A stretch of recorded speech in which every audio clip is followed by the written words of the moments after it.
Hello बच्चों, क्या हाल चाल। देखो, इस वीडियो में हम लोग कवर करेंगे एनसीईआरटी बायोलॉजी में हमें जो भी पीएच वगैरह गिवन है, जो भी यूनिट्स है, कुछ इंपॉर्टेंट टर्म्स है एंड कुछ एक्सपेरिमेंट वगैरह है जहाँ से प्रीवियस ईयर में नीट में कई बार क्वेश्चन पूछे जा चुका है। तो इस वीडियो में हम लोग एनसीईआरटी बायोलॉजी में जो भी हमें पीएच वगैरह गिवन है, यूनिट्स है, कुछ इंपॉर्टेंट डाटा वगैरह है, वो हम लोग इस वीडियो में कवर करेंगे। तो जितने भी स्टूडेंट नीट 2025 की तैयारी कर रहे हैं उन सभी के लिए वीडियो काफ़ी इंपॉर्टेंट होने वाला है। वीडियो को स्टार्ट करते हैं। सबसे पहले हम पढ़ते हैं यूनिट्स को। सबसे पहले हम देखते हैं यूनिट्स को। Functional unit of kidney, kidney की फंक्शनल यूनिट है nephron. Functional unit of inheritance, inheritance की फंक्शनल यूनिट है gene. Functional unit of contraction sarcomere, contraction की फंक्शनल यूनिट है sarcomere. Unit of classification taxon, rank या फिर category. Unit of classification taxon. Unit of neural system neuron. Anatomical unit of muscle, muscle की anatomical unit है muscle fibre और muscle cell. Functional unit of kidney nephron. Functional unit of inheritance gene. Functional unit of contraction sarcomere. Unit of classification taxon या rank या फिर category. Unit of neural system neuron. Anatomical unit of muscle muscle fibre और muscle cell. Functional unit of nature ecosystem. Structural and functional unit of all living organism, सभी living organism की structural और functional unit है cell. Nature की functional unit है ecosystem. Reproductive unit है angiosperm में flower. Structural and functional unit between developing embryo and maternal body placenta. Developing embryo और maternal body के बीच में स्ट्रक्चरल और फंक्शनल यूनिट है प्लेसेंटा। इसके बाद कुछ पीएच वगैरह है जो आप लोगों को पता होना चाहिए। सलाइवा का पीएच होता है 6.8, यूरिन का होता है 6, pH of gastric juice 1.8, pH in duodenum 7.8 और ब्लड का पीएच होता है 7.4। सलाइवा का पीएच होता है 6.8, यूरिन का पीएच होता है 6, pH of gastric juice 1.8, pH in duodenum 7.8 और ब्लड का पीएच होता है 7.4। अभी कुछ इंपॉर्टेंट टर्म है जो आप लोगों को पता होना चाहिए। टर्म रिकॉम्बिनेशन किसने दिया था? मॉर्गन ने। Term recombination was given by Morgan. Term mutation Hugo de Vries, इन्होंने म्यूटेशन थ्योरी के बारे में बताया था। Term mutation was given by Hugo de worries.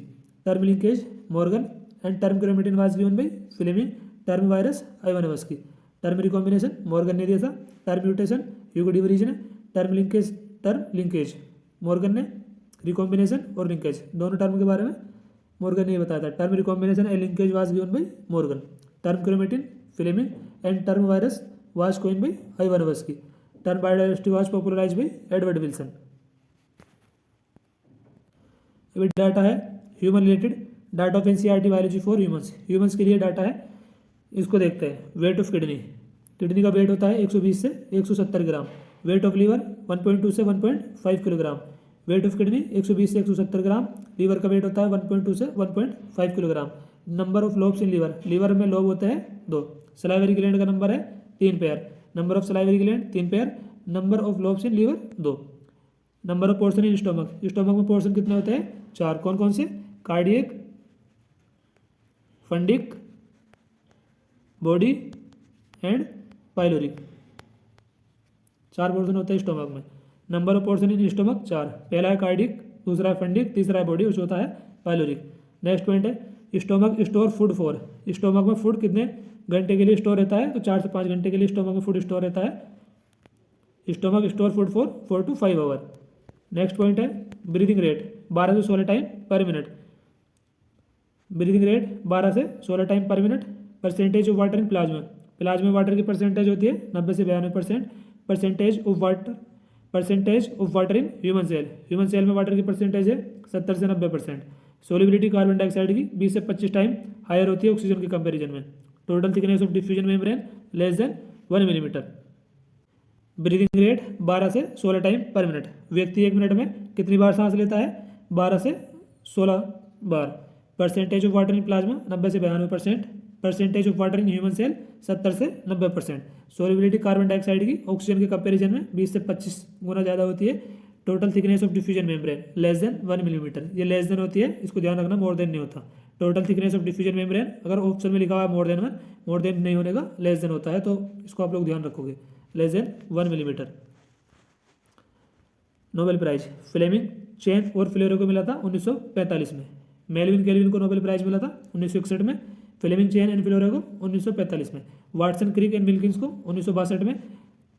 Holi नायरेनबर्ग and Hargovind Khurana को मिला था 1968 में। चोविन ग्रब्सेंसरोक को मिला था 2005 में। होली नायरेनबर्ग हरगोविंद खुराना को 1968 में, वाटसन क्रिक विनकिल्स को 1962 में, फ्लेमिंग चेन एंड क्लोरे को 1945 में, मेलविन केल्विन को 1961 में। अभी कुछ अदर प्राइज है, ये भी आप लोग ध्यान रखोगे। Padma Bhushan award M S Swaminathan को मिला था। संजय गांधी अवार्ड मिला था इन्वायरमेंट इकोलॉजी में रामदेव मिश्रा को। Padma Bhushan award M S Swaminathan को, Sanjay Gandhi award in environment and ecology Ramdev Mishra को। Lasker award Watson and Crick को, बाल्जन प्राइज, क्रॉफोर्ड प्राइज और इंटरनेशनल प्राइज फॉर बायोलॉजी ये प्राइज मिले थे अर्नेस्ट मेयर को। पीएचडी केतरानी साहब ने करी थी 1931 में। रामदेव मिश्रा ने इकोलॉजी में पीएचडी की थी 1937 में।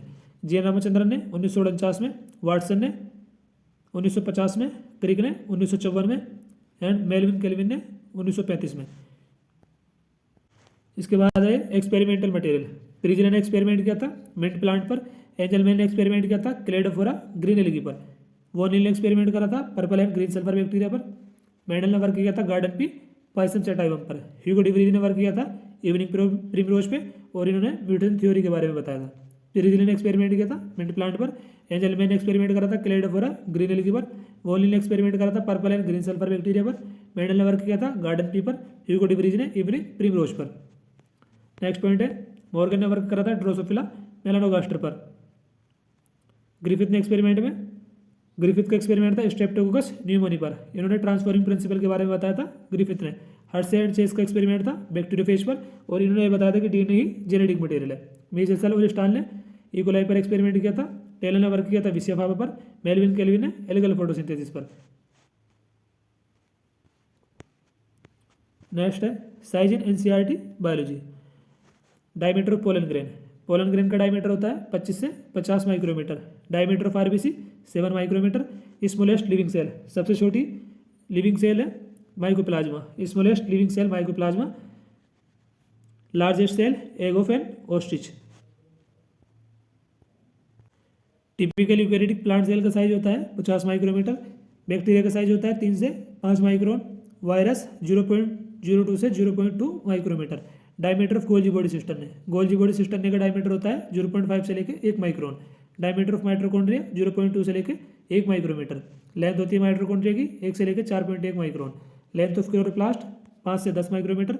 चौड़ाई होती है क्लोरोप्लास्ट की 2 से 4 micrometer.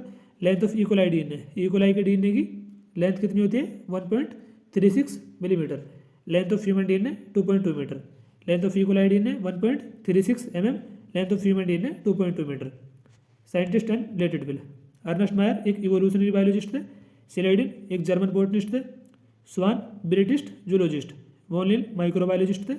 Panchanan Maheshwari Indian botanist. Reginald सिपरनेट ये ब्रिटिश जेनेटिस्ट थे।